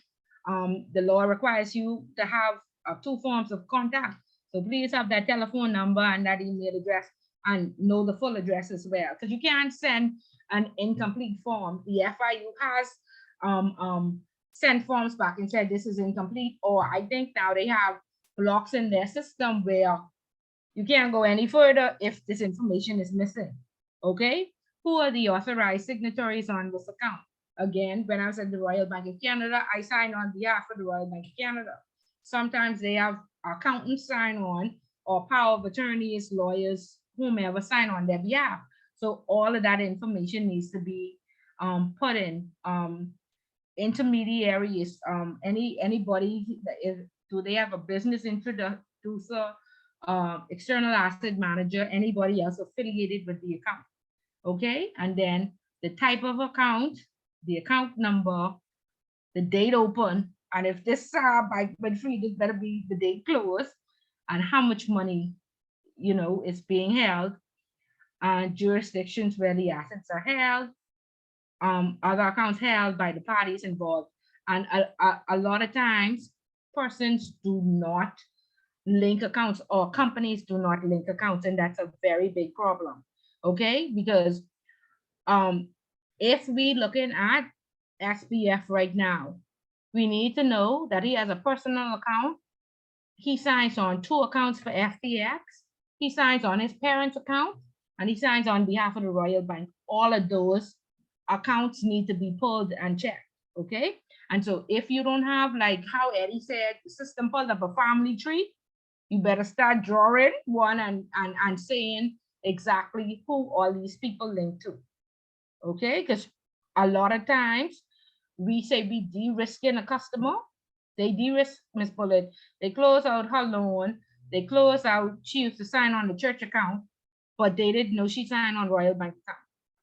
Okay, somebody has their hand raised. Yes, Okay. I would just like to add too, in terms of from what I saw online, and I think well, for me, I don't think, I guess when we accept these positions, especially these PEP positions, that we should be guided. We should be also be minded that your name will be associated or tie in, because I'm the type of person, I don't like to have my name, associated with any type of negative or adverse media. So even though it's not available on Google, some of it is, but advanced searches, the searches what they did on the platform, some of the information you won't find necessarily on Google like that, the way they had presented. And so I think that also too, so when we get in these positions, before you take that big $100,000 political appointment, you might want to bear that in mind, because like I said, And come off the church account. Come off the church account. You Yeah, want the church because- have a negative media. Yeah, because every time you go now to the bank or you try to open up a new savings account, your family, and everyone who connected with you got to go through enhanced due diligence, and then they have to ask you, okay, how much account you make, what you make, apart from the regular line of questioning. So for me, I don't think I that wouldn't, because and also too, when you travel as well too, is there any type of I guess attention or intelligence into that regard, saying But that you're a pet? they have diplomatic passports, so they go, that means that they have already been searched and due diligence Yeah, have well- been carried out on them. And so now they get diplomatic passports, so they go right through. But in Right. terms of other Only persons, used too, for official business, I think, though. yeah, So diplomatic passports. With official Well- business every Well, week. official government A travel, 2-day whatever. conference, every Yeah. 2-day conference. Yeah. Georgie. there's a documentary that came out in 2021 where I think it was in Grenada, where they were selling diplomatic passports and they attracted all type of criminals, international criminals from, I think one was from Iran or Iraq or whatever, and he basically was a wealthy businessman. He was under sanction or whatever, and so he was basically using that passport to travel. And because when you have the passport, they can't search you. So whatever you have in your bag, you have 10 kilos of coke in that bag. Like once it's being Now, identified. I don't know if that's true, Eddie. I think they No, remember No. Janet Bostwick's son had a gun in Freeport and they searched him. So I sure he used to be senator. Let's hear from Julian. I think they could search you. Julian, can they search you with Once the is it- diplomatic passport? Yeah, but his case was that he was traveling in country, not into international jurisdictions. So So- internationally, can't search you? No, Really? anything that is No. yeah. they would anything- anything they would need some really serious special warrants for that. So you Yeah. could carry this And then- cocaine then? Yes, you could. Yeah. Mhm. So who Because came up anything with that you this law, has- like why they can't be searched? That The- you would find that's a bit public international law. That's a So they major- have it. It's a major breach to do that without having the strong propensity of suspicion and some strong evidence to lead to a search. And therefore, in order to do that, you must get some clearance from a very, very high judicial official in the country in order to carry that out or execute that order. With all this corruption and all these presidents and prime ministers being impeached? Really, Yeah. Juliet, y'all need to look into that law because my Yeah, God, that- really? That's an international one through the Geneva Convention, man. Yeah. So that's way Yeah, beyond that. Yeah, that's Wow. public international law, Ms. Bullitt. So there's Wow. actually a case where they kidnap a person and they stuffed them inside a duffel bag, and they was able to transport them out of the country. One of those, and there was another situation too where a diplomat was also doing human smuggling. He's trying to get his family out, so he hid them inside his big luggage, and he said that was he deemed it as a diplomatic bag. So anything that is identified as a diplomatic bag is not subject to search, because the rule in the Vienna Convention is that you don't want to subject diplomats to any search, because that there will it's just a reciprocity type of thing, because they want persons who are diplomats in your country to feel safe, and they don't want to feel that you're spying or you're watching them or you're But you're You know, better don't they let should be. Putin. You're better don't let Putin Yeah. and Kim Jong Un come to the Bahamas. They gotta get through. Yeah, Really? yeah. So that's what yeah, that's what that's the scandal was in Grenada, where they were selling diplomatic passports for like $100,000 to various wealthy persons around the world. And they were using that diplomatic passport to, you know, move and do all type of legal money But- laundering, but- move stuff but listen to transport me. across borders. Listen, you all know Rudolph King, who was sitting up on a diplomatic passport pretending to be the ambassador, I think, to Dominica or something like that. And he was sitting up, they sent all sorts of pictures around. You all heard of Rudolph King, one of the biggest scam artists in the world. He out on bail now for defrauding the post office of $600,000. He must be in 4 Yeah, yeah. lawyers. But Okay. didn't He was on a didn't they drop diplomatic. the charges? They dropped the charges. So the IRS was even after him for defrauding the IRS, and he had they say he was on a diplomatic passport pretending to be a diplomat. So where he get that passport from, Julian?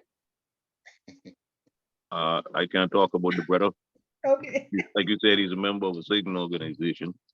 But speaking about non-residency ambassadors, we do recall the case of Victor Cusini, right? Yes. And we do remember that he was also one of a non-resident ambassador for Grenada also. Not to the Bahamas, but for the country itself. Do we recall who his personal assistant was, Julia? Oh yes, inclusive of the man you mentioned earlier, all of them would have resided at the same location, one house between each other. Oh, okay. Okay. I guess I wanted to know if we know. Okay, good. Yeah, I had to deal with all of them. Okay. Okay. Yeah, that particular one, who was a good friend of President Obama, he broke off running for me in Lightfoot Key. But like I say, you know, that was before I knew that he was a Greta. Okay. he actually used to come to the institute to issue the check visas. He operated from the institute. PEPs? You know how you go into the US embassy to get a visa? Well, he issued visas on behalf of the what is it, Czechoslovakia or the Czech Republic, whatever the country needs. Yeah. So he had an office right at PEPs. So we know him pretty well. Miss Bullet, who was that earlier that said that they don't like too much exposure and so forth in the class? Too much. Somebody said that earlier about PEPs. They don't want to be a PEP. Oh, Eddie. Oh, I mean, yeah. Well, tell Eddie he knows me and you now, so he's automatically a PEP, and this class is being recorded. Oh, geez. I'm a pep by association. Yeah, you gotta cut us off. Right. Okay, Yeah. guys. So let's go back. Sorry, somebody else have a question? No? Okay, let's get back to this STR so we know how to fill this out properly. So again, like I was saying, accounts held, if you put it on the church account and you decided the risk, Miss Bullet, you can't leave her on that church account. Okay, so make sure you know how she is linked. Okay, and so it says the details and sums arousing suspicion. So you want the amount, the debit or credit, the date, the source, or the currency, or it could be activity.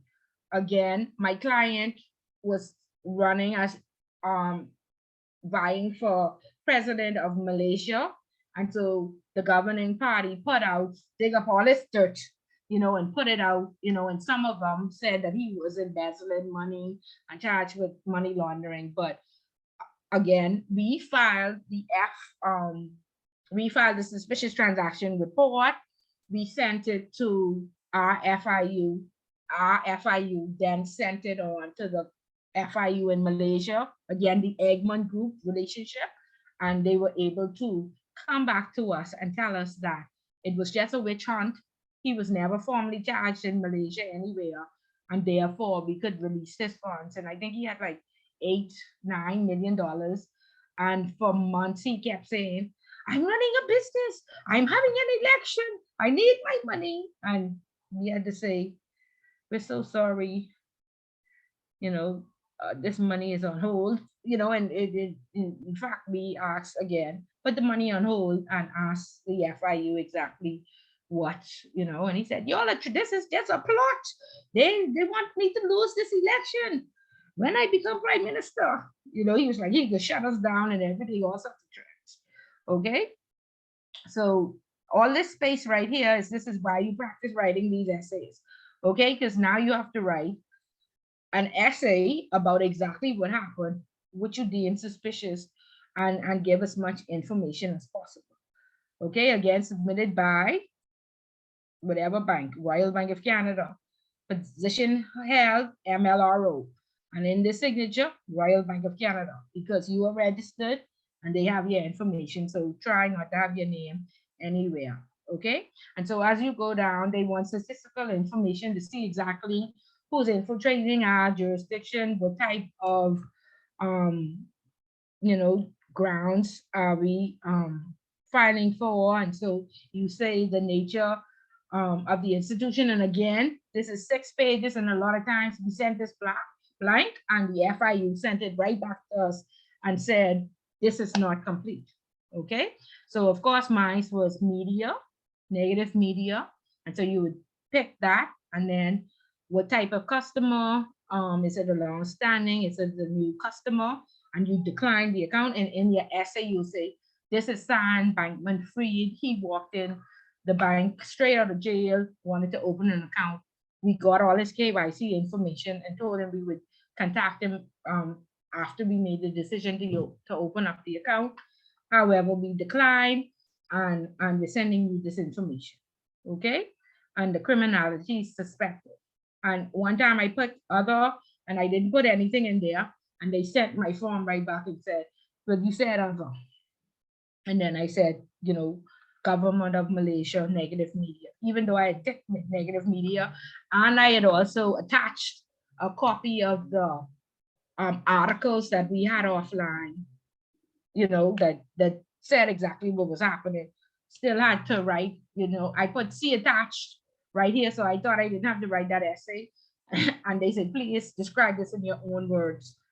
So yeah, so fill it out properly, make sure you fill out all the pages, and then you are to investigate and ensure you send as much information as possible.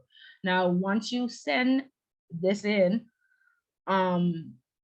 normally within the week, the FIU will send a letter to you and the CEO. And again, you do not have to tell the CEO that you are filing an MLRO, you know, STR report. You are the MLRO. You report to the board. At the board meeting, you say, I filed 3 STRs this month. This is the name, and they can ask you questions. But with the CEO, I've had CEOs tell me, oh no, I know the white major. I know Samuel 90 knows. You don't have to file that STR, Ms. Bullet. I said, oh, okay, I'm gonna file it anyway. And so then they come to your office. Ms. Bullet, did you file it? Yes. And then the letter comes in from the FIU that says, we confirm that we received this STR. We are investigating. Please ensure that these funds are on hold. We will give you updates. This is your officer. You are to call them if they need to make withdrawals. Now, this person, like I said, had $9 million. So the $10,000 withdrawals he wanted, or to pay some bill, we could pay that, because the letter would stipulate, call us for every transaction, or call us for, since the balance is $9 million, call us for transactions over 1 million, right? So that means anything up to $100,000. So they're not concerned about, they're concerned about him taking out all the money of the bank, right, and running off with it. So they will stipulate this. And so like I said, this is when the CEO, this could be the first time the CEO knows that you would have filed this STR, and they come and say, Ms. Bullock, you really reported Samuel 90 notes? Yes, I did. And they looking at you shocked. Why? He was a good customer. I wonder how this is gonna end up. And I said, well, we'll have to see. right? So you have to be prepared for those types of conversations, and you don't want to be intimidated. Okay, and you don't have to worry about whether you use good judgment or you made a mistake. Again, you are filing this report to give the police heads up. Look into the situation and tell us if you know if some criminality was committed. Okay, this does not mean I send in 90 to jail. You're not the police, you're not the investigator, you're not the FIU. You are only the eyes and ears. Compliance is everybody's business. You want to make sure that the Bahamas financial services industry is not infiltrated through your bank. So don't no report is a stupid report, or the FIU is calling for as much information as possible. Okay. And FinCEN is an organization that receives SDR reports, or they did an analysis on it, and they found that in many countries, SDRs weren't being reported, and our law also says that an SDR should be reported as soon as it's reasonably reasonably available. And they did a report, because I don't know if you're familiar with BuzzFeed.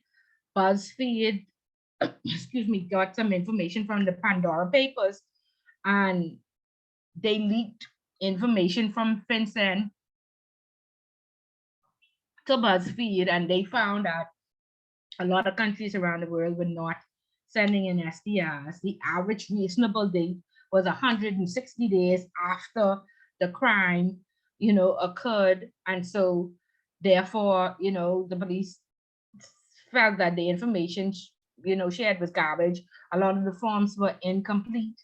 And so they had to send them back. And when they sent them back asking for additional information, nothing was sent, no update. So there's a whole big leakage around FinCEN with the report. It was a very, very bad report. And so FIUs around the world are calling out to the industry, please send complete forms, please send information. And they've beefed up, I guess, I don't want to say the authority of the FIU with the director of the FIU have authority to do and ask for, and with production orders and what have. Okay, so like I said, once you receive that letter that they acknowledge that they received your STR report, then you would get a production order to produce. Okay, produce KYC, passport pictures, any identification documents, any account disclosures, and then you would forward that to them. And like I say, after 2018, everything changed. Like before, I would have filed like 100 SDRs, nobody ever responded, but now they're very hands-on, just like the regulators. They have a lot of analysts now that work with you, and they call you back right away. And if they don't understand, you walk them through how your system works and what these forms say. And I guess if it's warranted, then they send it to the police for investigation. Okay, so this is the suspicious transaction report. Now again, the MLRO is registered with that FIU. And so on behalf of the Royal Bank of Canada, I am the MLRO. I send STRs on behalf of Royal Bank, on behalf of Scotiabank, on behalf of CIBC. The MLRO is the person who's authorized to send it. Now the law says anybody can send an STR, but you can't send that on behalf of the Royal Bank or behalf of Scotia or behalf of CIBC. You have to send it on behalf of, like I have somebody in my class who says that they don't trust what type of where are these people from? The Middle Eastern people downtown who keep saying that them put these things on your hands for them to smell. So they send in an STR for an investigation to be held on them.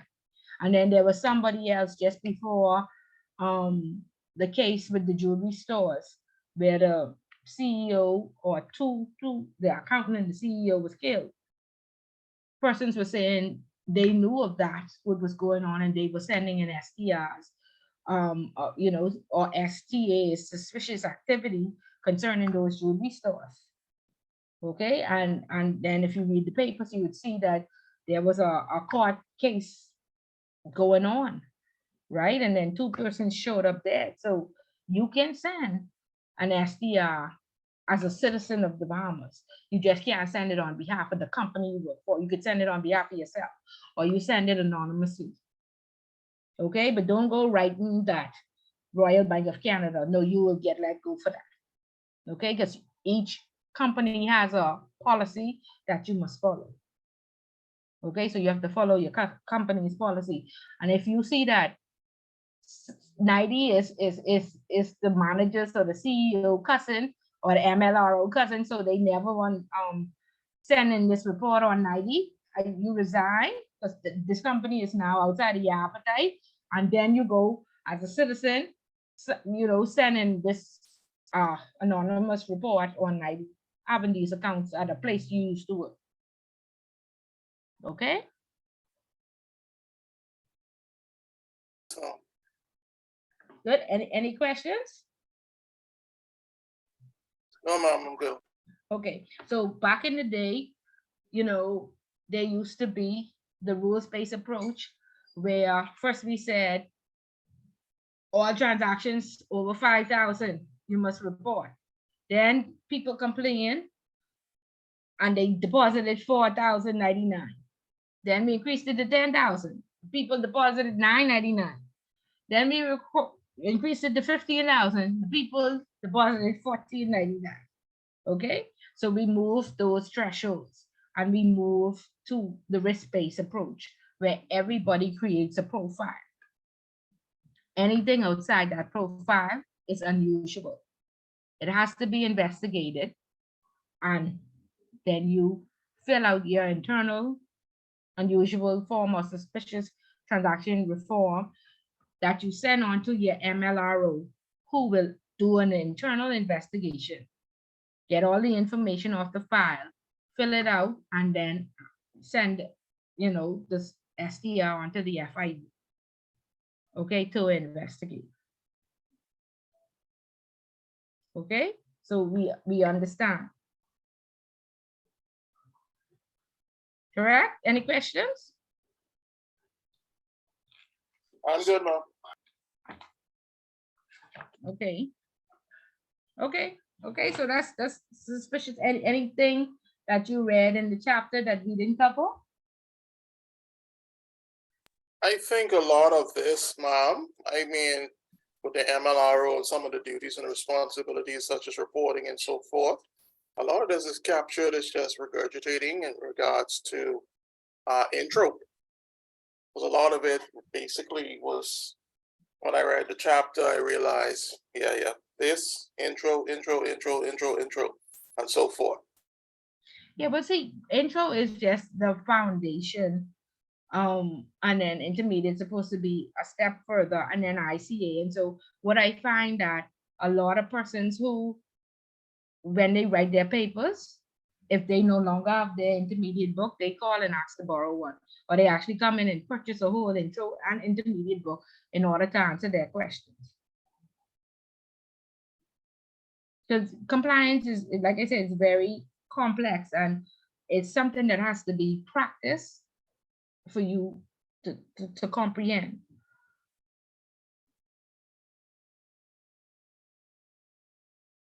You know, like the risk-based approach, a lot of people can't explain that. A lot of people can't explain enhanced due diligence. Like, what do you do? What does it mean?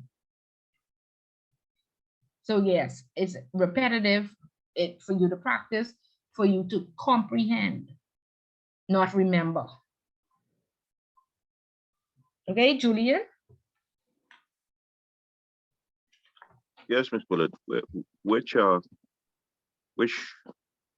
area of the book could we get a copy of that form from? But see, this form is no longer. What they Okay. now is, they have a system called Case Connect that they give access to the MLRO of each company. So once you are registered, then they give you access. So they kind of mimic this form and they put it in their system. So it's the same verbiage and everything.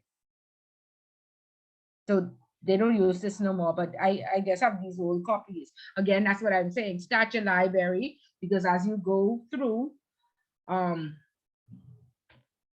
you know, the courses, all these things will help you answer questions, help you understand. You may need to look back on it. And a lot of the old laws are offline. I don't know if you want me to send you this.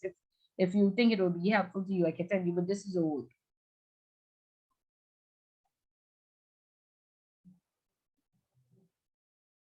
So you need to familiarize. If you go on their website, I wouldn't mind a copy as well. okay, Like copy also. right. And so go on their website. Let me see. They talk about, and they have a very good website that has lots of information. Let's see.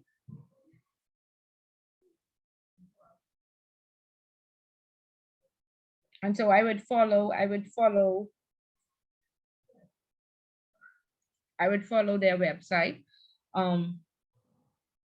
It's pretty detailed. Tells you about the history, the directors, the legislation. They have some guidelines. Let's see. They have the various guidelines. See, they have a suspicious transaction, or that's it, coming soon. Okay, 2021. Let's see if this is it.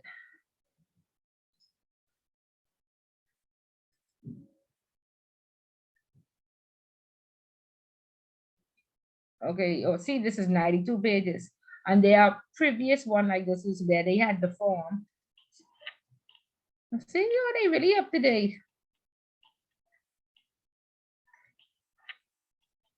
All of that is there. And somewhere in this same, how do you get to the last page? This is where the form was.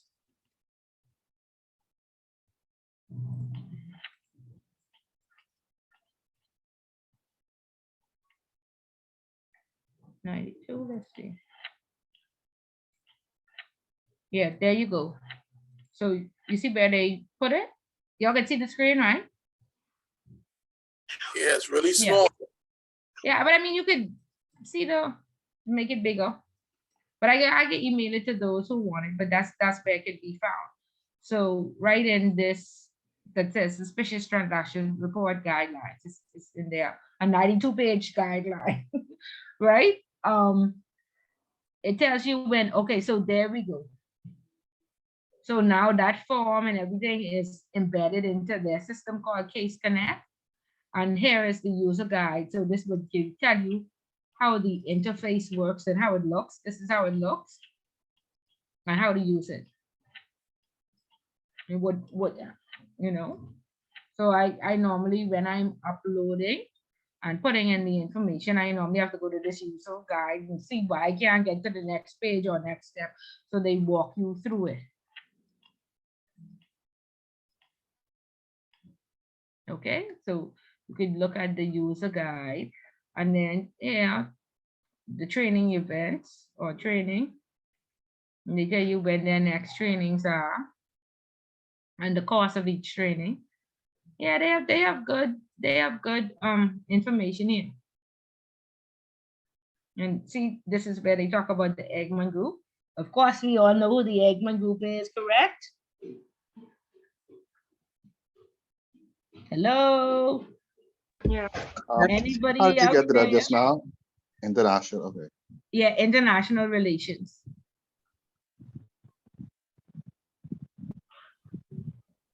Yeah, there should be a follow me. Let's look all the way to the bottom where you can subscribe. You may need to just send an email and ask them if you can subscribe to their website. They have a pretty good website.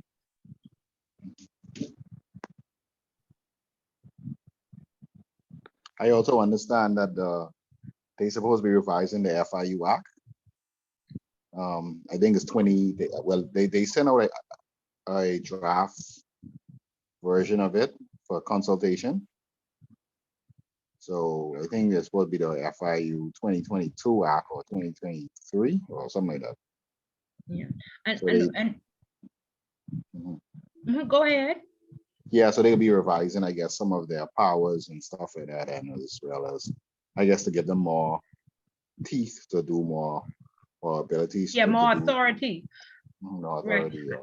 And so once you, I mean, you could start it now, but once you are in the compliance department, these are the white papers that you need to answer to, because they really, no man is an island, and in some instances, we have a lot of persons who have not worked in the sector. So we really need the industry to give feedback to say, does this really make sense?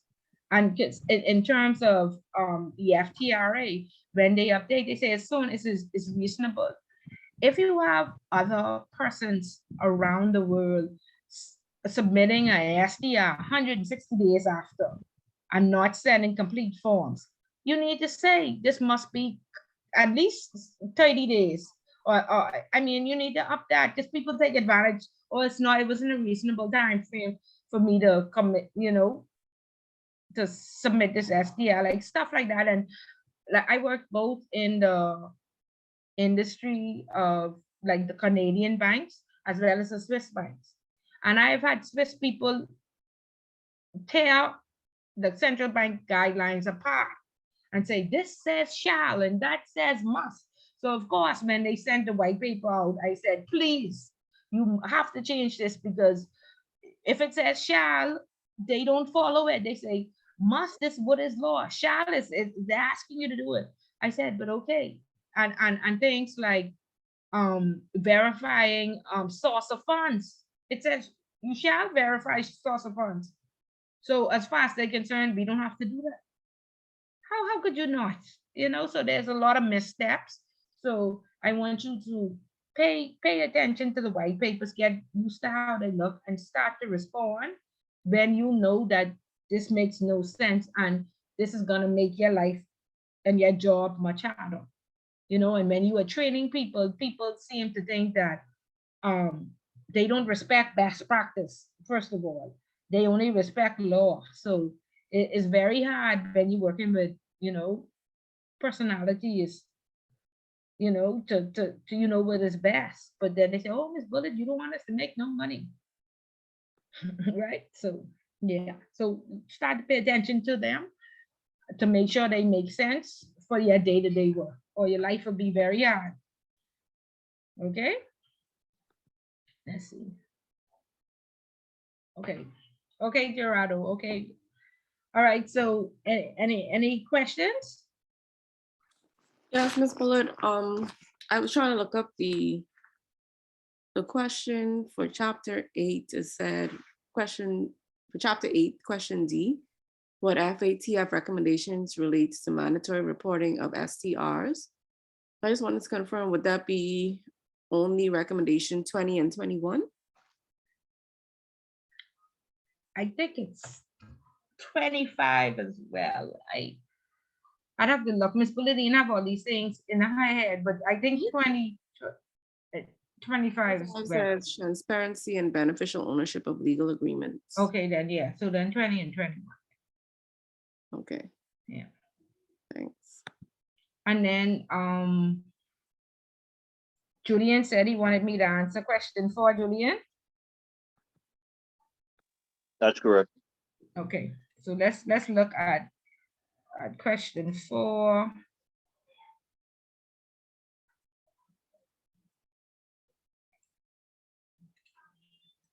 Okay, so immediately, remember I said some of these questions are tricky, and this is where you have to comprehend. It says, discuss the procedures and controls that are in place within your firm for failing to disclose and to protect against a breach of confidentiality when reporting SDRs.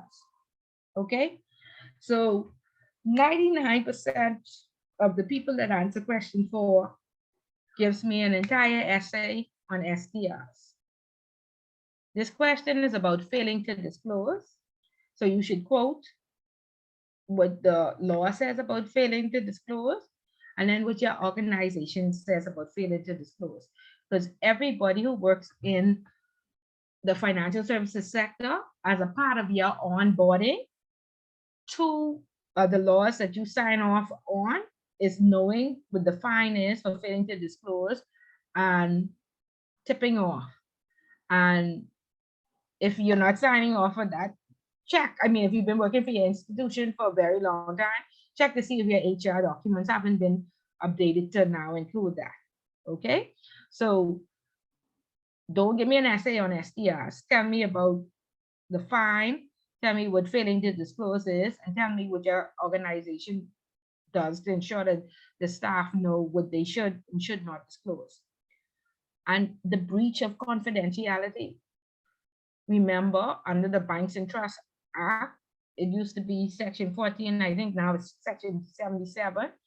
We still have a duty of confidentiality to our customers. And so even when audit comes in, if audit asks for the transaction of January 17 for $11,000, that's what you give audit. Many of us are giving audit the entire file. What does audit do? Say thank you. What does the regulators do? They say thank you. And then they dig through the file and write you up for more things. Okay, so that duty of confidentiality means that we only give what we are asked to produce. Okay, and so that's what the basis of this question is asking you. What happens? What does with the breach of confidentiality? Does your code of conduct even talk about it? Is it anywhere in your account opening documents? Because most account opening documents says, as per section of the Bankers and Trust Act or whatever section, this we abide by this confidentiality clause. Okay. However, our FTRA supersedes any type of confidentiality, but that FTRA supersedes for information sharing to authorities and to regulators only. Okay, otherwise we have a duty of confidentiality to our customers. And you said that's section 77 of what? Yeah, the Bankers and Trust Act. Bank and Trust Act. Yeah.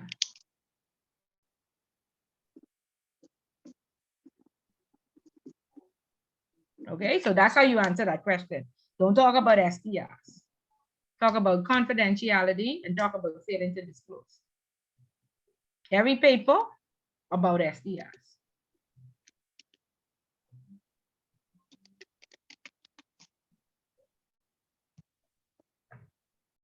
Okay, any questions? Julian, we good?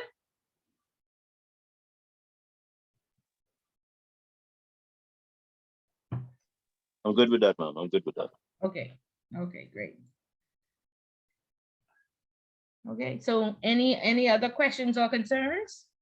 We good with STRs? We know what we should do. And see, Kendrick, a lot of these topics will be familiar to you because you work in you know, in a, let's say, a bank.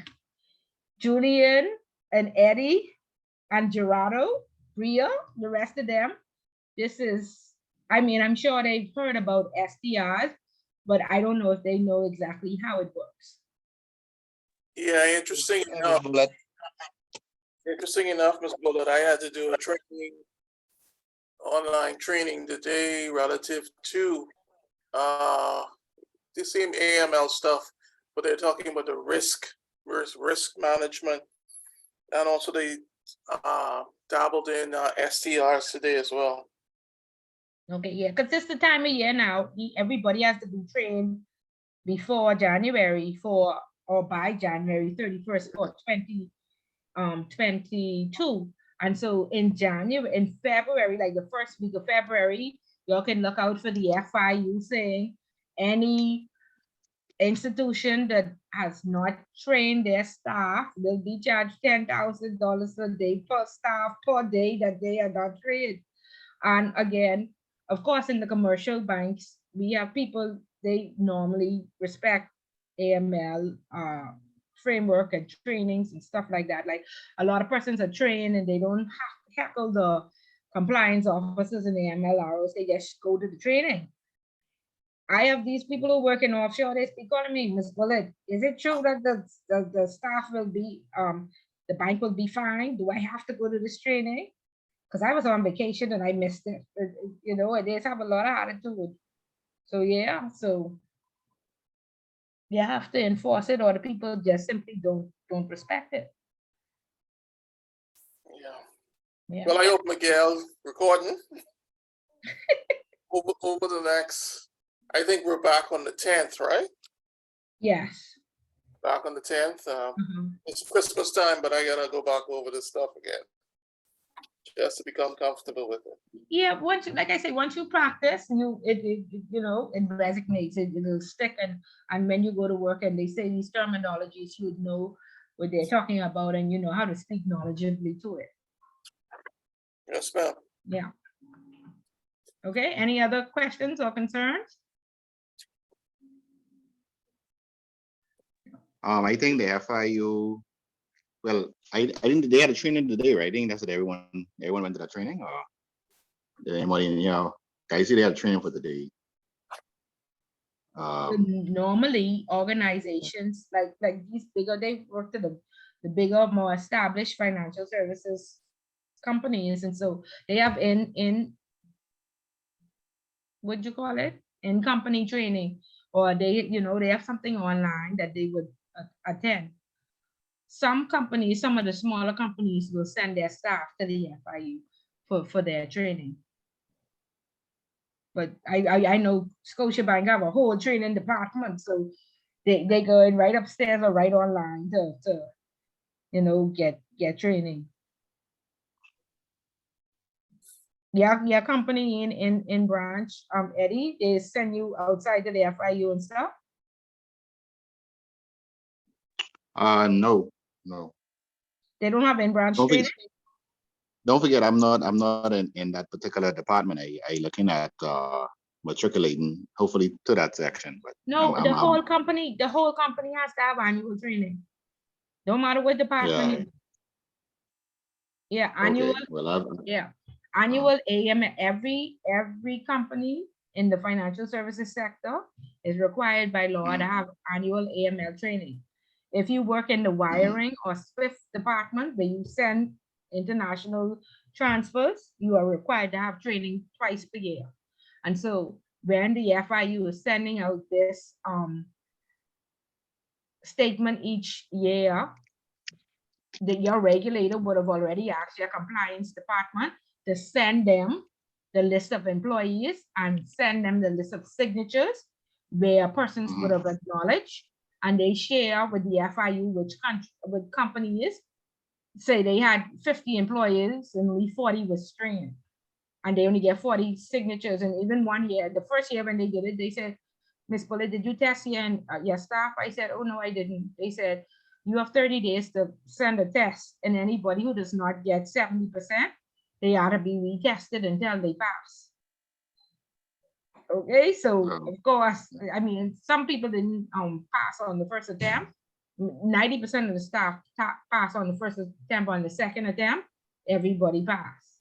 But then you sign and you acknowledge, and then they said, Ms. Bullet, we're doing a test on your test. And so you have 50 employees, send us 10 of the test papers. We would like to see